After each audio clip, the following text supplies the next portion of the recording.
Hi guys, mga kanegosyo, Asenso Familia, magandang umaga po sa inyong lahat. Guys, sa pagninegosyo, dapat matapang tayo. Hindi naman ibig sabihin guys, matapang tayo sa mga kasama natin sa hanap buhay, matapang tayo sa mga client natin, mga customers natin, matapang tayo sa mga nakapaligid sa atin. Guys, hindi yun ang ibig sabihin.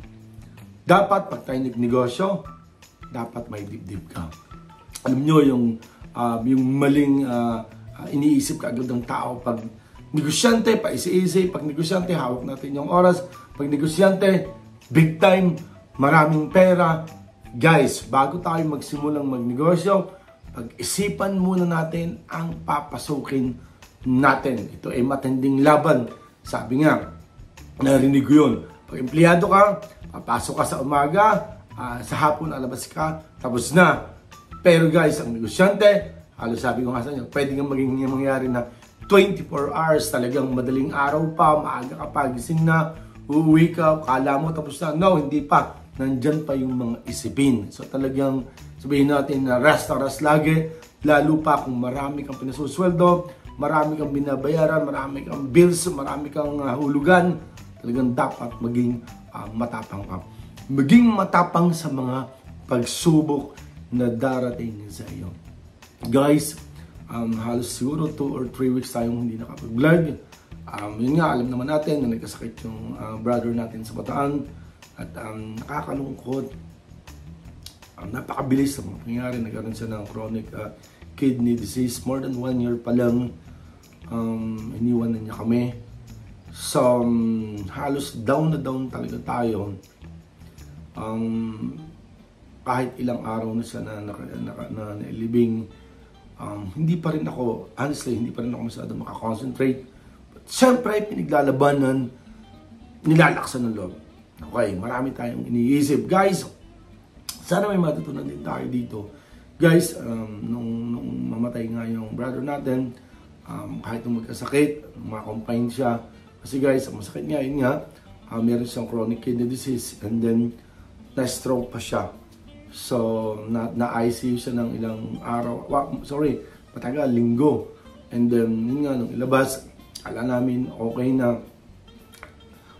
But hindi niya nakinaya nung siya ay nagpapadialysis. Guys, ang may pamilya na nagpapadialysis, ang number 1 pwedeng ibigay natin talaga sa ating pasyente ay yung lakas ng loob, yung suporta, yung pasensya. Alam niyo, minsan yung may mga sakit ng araw, parang minsan mainti ng ulo, ganun, hindi natin maintindihan. Pero dapat nandiyan yung pasensya natin. Guys, maging matapang, hindi ibig sabihin na may mga problema tayo, bibigay na tayo, parang mawawala tayo ng gana, or sa trabaho natin, mawawala tayo ng focus. Dapat mas maging focus tayo. May mga iba nga dyan na parang, yun nga, parang ayaw ng negosyo, or parang hindi na nakaka-focus. So, nabagsak ang negosyo. Guys, may mga iba na halimbawa, may mga nakakausap, may mga kliyente, parang inilulook down tayo. Gawin nyo siya as motivation. Parang ipapakita ko sa inyo na kaya ko. Guys, sa akin din naman, mas gusto ko ipakita sa sarili ko than dun sa ibang tao. Okay, so siyempre, gusto natin ipakita sa ibang tao na tayo ay matapang, malakas ang loob natin. So guys, dun sa mga may negosyo na may mga problema pinagdadaanan, guys, ang hindi naging plan A, ang plan A natin hindi naging na-materialize, ang plan B, sabi nga, ang alphabet ay A to Z. Marami.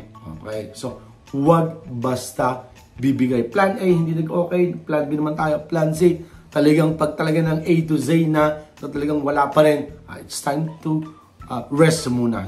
Hindi sa bokabularyo ko, wala yung salitang surrender. Sa bokabularyo ko, wala yung salitang susuko ako. No, napaka-tapang ko. Nakikita nyo, guys, yung negosyo, Philippines, hindi lang ito, although hindi na nga tayo masyado nakapag-vlog about new business ideas, pero alam nyo guys, ang number 1 na makukuha nyo sa panonood ng vlog na negosyo Philippines ay ang mindset. Ang pagiging matapang, ang pagiging warrior. Siguro naman yan, nakita nyo, napakarami kong pinagdaanan. Nandyan yung bulkanan, nandyan yung pandemic, nandyan yung dinaanan na rin tayo ng guys. ASF, 5 inahin natin na mamahalin na Dan bread. Siguro, ang kapital natin sa 5 yan, nasa mga 240,000 to 250 na.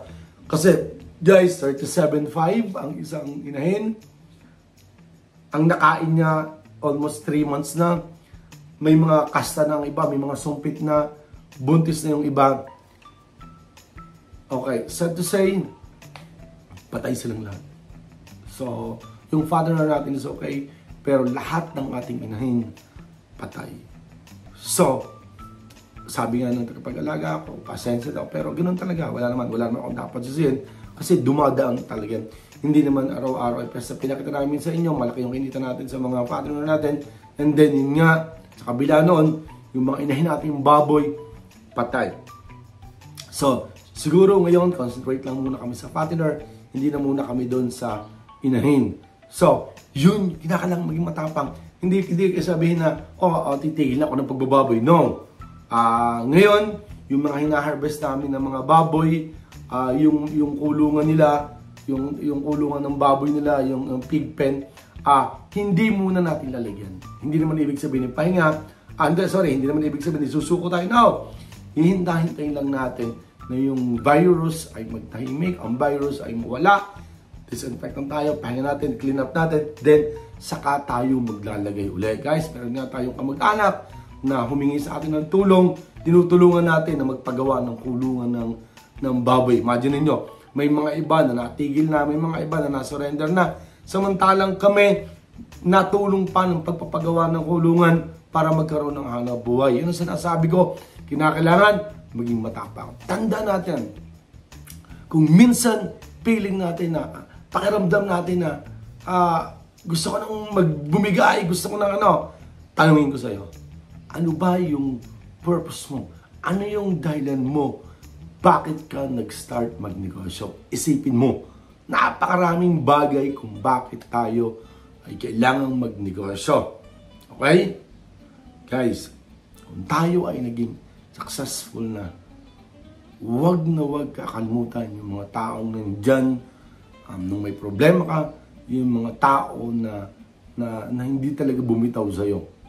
So guys, alam nyo, hanggat may oras tayo, sabi nga dun sa pelikula, walang rewind. Hanggat may oras tayo ay kumikita na, kung hindi man kalakihan, paramdam natin sa mga mahal natin sa buhay, tumulong tayo, mag-share tayo, at kung halimbawa naman, yung mga pamilya natin, talaga namang marami na tayo dun sa ibang tao na nangangailangan. Guys, alam nyo, nung wala yung brother ko, meron din kahit pa paano, merong feeling na guilty sa sarili ko. Sabi ko nga dun kay Faye, sana ko, anak, parang nagigilty ako dahil, alam nyo, before, nabanggit niya na nga sa akin ng kapatid ko na,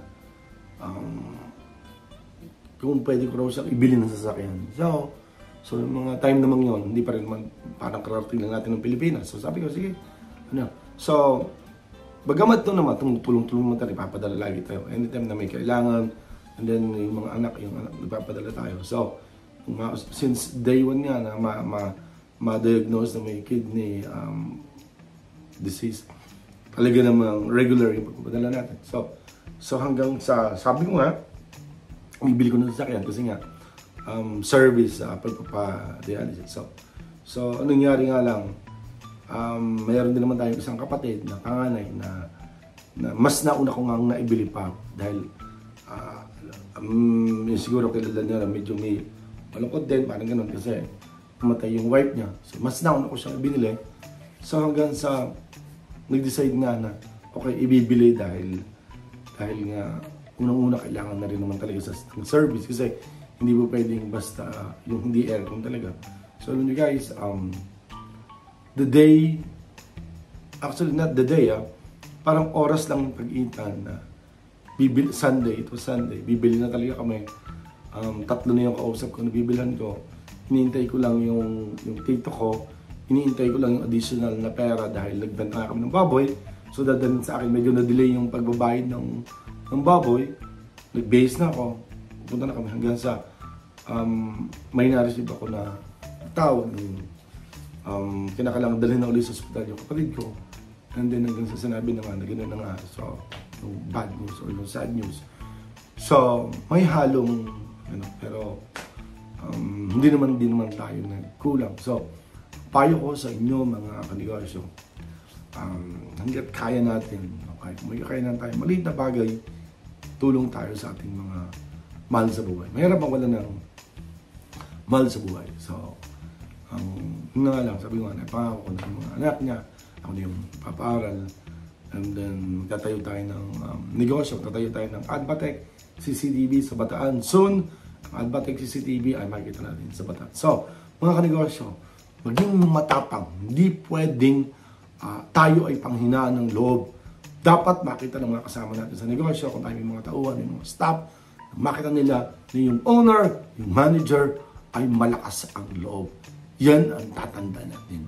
Maging malakas ang loob, huwag panghinaan. So, sabi ko nga, patuloy lang tayong manood ng Adbatec CCTV. Sorry, patuloy lang tayong manood ng Negosyo Philippines. Sabi ko sa inyo, ang number 1 makuha nyo, mindset. Para sa akin, yung pag-asenso ng isang tao, 5%, 10% lang dyan, yung hard work, 5-10% lang dyan, yung sipag talaga, yung tiyaga, yung diskarte. Pero, ang number 1 makakatulong sa atin para tayo umasenso, ay yung tinatawag talaga nating mindset. Ang mindset, napaka-importante. Sabi ko sa inyo, kung ang mindset ko ay papadala, sa dami natin na pinagdaanan, sa dami natin naging problema, nandiyan lang tayo. Malakas ang loob natin. So, guys, ang update natin sa Adbatec CCTV, mag-open tayo sa Silang Cavite by end of next month. Sorry, by end of this month, mag-open tayo ng bagong pwesto natin sa Silang Cavite. Ang target ko, within this year, hanggang December, makapag-open tayo ng 8 na new branches ng Adbatec CCTV. Sa mga gusto po interested na mag-franchise sa Adbatec CCTV, hayaan nyo, pabibigyan ko kayo. So guys, shall I say, successful ba or matatag na ba ang Adbatec CCTV? Yes, of course. 10 years na tayo sa ganitong business. So, mga kanegosyo, Ka-Asenso Familia, laban lang tayo. Maging matapang sa negosyo, pero hindi maging matapang sa mga tao. So, maaring ako, sa mga nakakilala sa akin, I may be strict, I may be talagang ako, but ako doon sa mga tawahan ko, nandun yung passion, nandun yung aking sa kagustuhan na kumita sila, sa kagustuhan na talagang maging matataging negosyo ko, ginawa rin. Sabi ko sa inyo, kung hindi ako matapang, matagal na pong bagsak ang Adbatec CCTV. Pero, pwedeng ipagmalaki na sa buong Calabarzon, number 1 ang Adbatec CCTV. Okay? So mga kanegosyo, Ka-Asenso Familia, God bless. Have a blessed Sunday po sa ating lahat. Okay? Sa mga nagninegosyo, kung may pinagdadaanan, pray lang tayo. Okay? So kung medyo tahimik si Lord, para sa tingin nyo, wala siyang response sa inyo, hindi nag-reply, akasaan nyo, may magandang plano si Lord sa inyo. God bless po. Keep safe. Bye po.